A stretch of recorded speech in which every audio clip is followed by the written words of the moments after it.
मौलाना फजल रहमान साहब की एक स्टेटमेंट जिसने तमाम पाकिस्तानियों के अंदर गम और गुस्से की लहर पैदा कर दी है।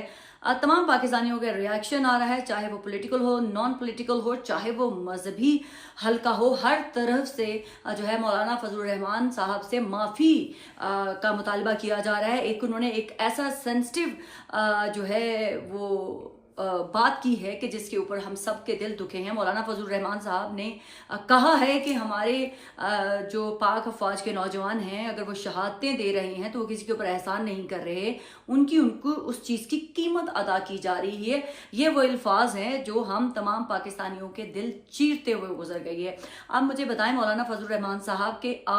के आपके पूरे ख़ानदान ने आज तक कहां पर पाकिस्तान की सरहद पर दहशतगर्दों का मुकाबला करते हुए या फिर आपने पाकिस्तानियों की जान बचाते हुए आपके ख़ानदान या आपके बेटे या आपका कोई लहू बहा हो, बल्कि आप तो पूरे जाहो जलाल के साथ जो है वो पाकिस्तान के हम तमाम टैक्स पेयर्स का पैसा इस्तेमाल करते हुए सिक्योरिटी प्रोटोकॉल के नाम के ऊपर मजे करते फिरते हुए नजर आते हैं। मौलाना फजल रहमान साहब, आप ये भी मुझे बताइएगा कि आपने या आपके बेटे ने कब सरहद पर जाकर जो है वो लड़े हैं, क्योंकि आप हमारे टैक्स पेयर का पैसा जो है वो खा रहे हैं। आप पार्लियामेंट में सियासत के नाम के ऊपर जो सियासत कर रहे हैं और जिसके एवज जो है आप चंदा फितराना और मदरसों के नाम के ऊपर भी जो है वो बड़ी बड़ी मोटी रकमें जो है वो बटोरते हैं। कभी आप मजहबी सीटें ले लेते हैं, कभी आप मजहबी जो है वो एक मिनिस्ट्री लेकर जो है वहां से पैसा बटोरते हैं। तो आपने आज तक पाकिस्तानियों की क्या खिदमत की है? क्या पाकिस्तानियों के अंदर जो आपने ऐसा काम किया है कि पाकिस्तानी आपके इस जवाब को सुनकर जनाब आपका सपोर्ट करें? आपने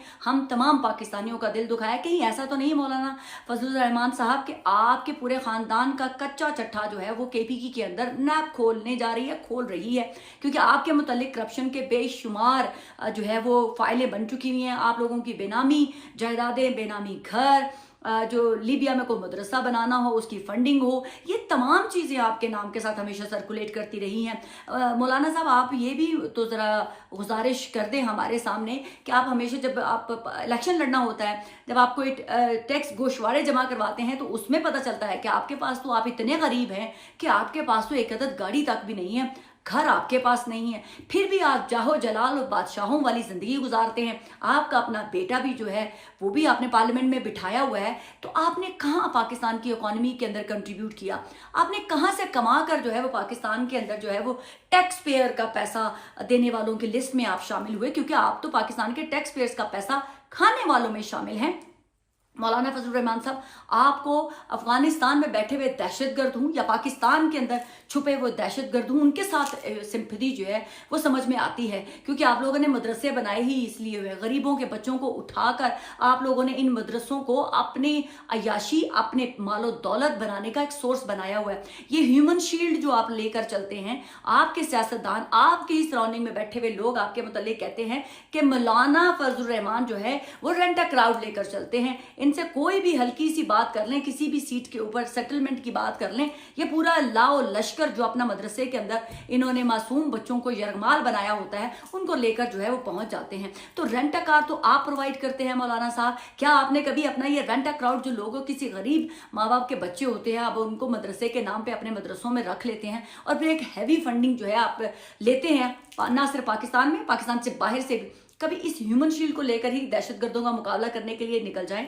कभी इस ह्यूमन शील्ड को लेकर अपने बेटे को, अपने लखते जिगर को साथ लेकर ही जो है वो बॉर्डर पर पहुंच जाएं, वहां पर जाके कहीं अपनी उंगली ही कटवा के दिखा दें, एक कतरा खून का बहाकर इस सरजमीन में ही गिरा दें, तो हम आपको माने कि आपने कुछ किया है। मौलाना फजल रहमान साहब, आप जैसे इंसान जो अपना मजहबी लिबादा जिन्होंने ओढ़ा हुआ है, उनके मुंह से ऐसे अल्फाज जो कि ना सिर्फ हमारे हर जवान, उनके पूरे खानदान, हमारे शोहदा, पूरी मुसल्लह अफवाज,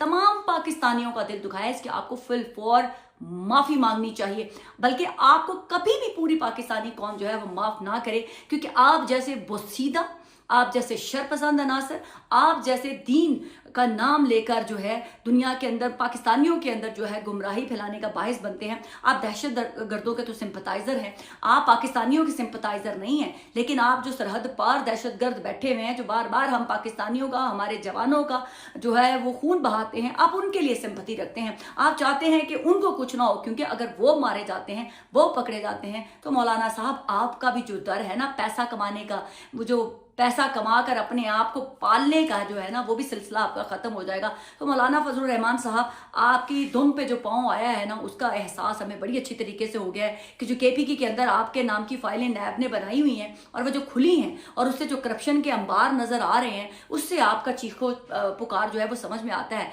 लेकिन वो चीखो पुकार क्या ही होता कि अगर आप अपने तक ही रखते। आपने तो सीधा हमारी मुसल्लह फौज, वो मुसल्लह फौज जो दिन रात अपनी कुर्बानियां देती है, मुझे आप ये बता दें मौलाना साहब कि एक जवान जब पाकिस्तान की मुसल्लह फौज को ज्वाइन करता है या पुलिस कोई और हमारी जो फोर्सेस हैं उनके लोग जब फोर्सेस को ज्वाइन करते हैं तो पहले दिन ओथ लेते वक्त उनको पता होता है कि अब हमारी ये जान जो है इस वतन की अमानत है। फिर ये वतन की हिफाजत करते हुए चाहे जंग की सूरत में वो अपनी जान दे दें या फिर बॉर्डर पर दहशतगर्दों का मुकाबला करते हुए या आम पाकिस्तानियों की जान बचाते हुए या दहशतगर्दी का निशाना हो जाए, उनकी जान तो है एक अमानत होती है जो इस देश की, इस वतन की हिफाजत करते हुए उन्होंने अपनी लुटानी होती है। तो आपने ऐसे हमारे उन शोहदा को, हमारे उन जवानों को जो दिन रात हमारी हिफाजत के लिए हर वक्त 24 घंटे जाग रहे होते हैं, मैं और आप जैसे करप्ट लोग जो होते हैं वो बड़ी ही पुरसुकून नींद जो है वो सो रहे होते हैं। मौलाना साहब, आप तो अपने घर से एक पतली एक अपनी जात लेकर भी जो है वो बाहर नहीं निकल सकते। आपको अपनी जान इतनी कीमती है और आपकी इतनी जरूरत कि आप कहें कि आप जो है वो टैक्स पेयर का पैसा पे करते हैं। आपने हम पाकिस्तानियों के लिए आज तक क्या किया है सिवाय नफरतें फैलाने के, सिवाय अपने जोड़ तोड़ करने के, सिवाय अपनी एक सीट की खातिर जो है वो आप लोग ये हरकतें करते हैं। अभी भी आप, मुझे लगता है ऐसे ही कि आपने रियासत से कोई डिमांड की होगी, उन्होंने रिजेक्ट कर दी होगी और आपका तिल मिलाना और आपकी जो करप्शन के केसेस हैं आपने सोचा होगा कि इसको बंद करवा दें, किसी ने सुनी नहीं और आपकी चीखें आपने तो सीधा सीधा ही वार ही कर दिया हम पाकिस्तानियों के ऊपर। तो मौलाना साहब, हम उस फौज को साइड पे रखते तो आप जैसे तो हमें एक दिन में बेच डालें। याद है वो अमेरिकन का आपके मुतालिक स्टेटमेंट कि मौलाना साहब कहते हैं कि जो चाहे आप हमसे करवा लें, बस मुझे वजीर आजम बनवा दें। तो मौलाना साहब, आप जैसे सियासतदान तो हम पाकिस्तानियों को एक सेकंड भी ना लगाए बेचकर खा जाने में और अपने महल, अपनी जो है वो बादशाहत कायम करने में।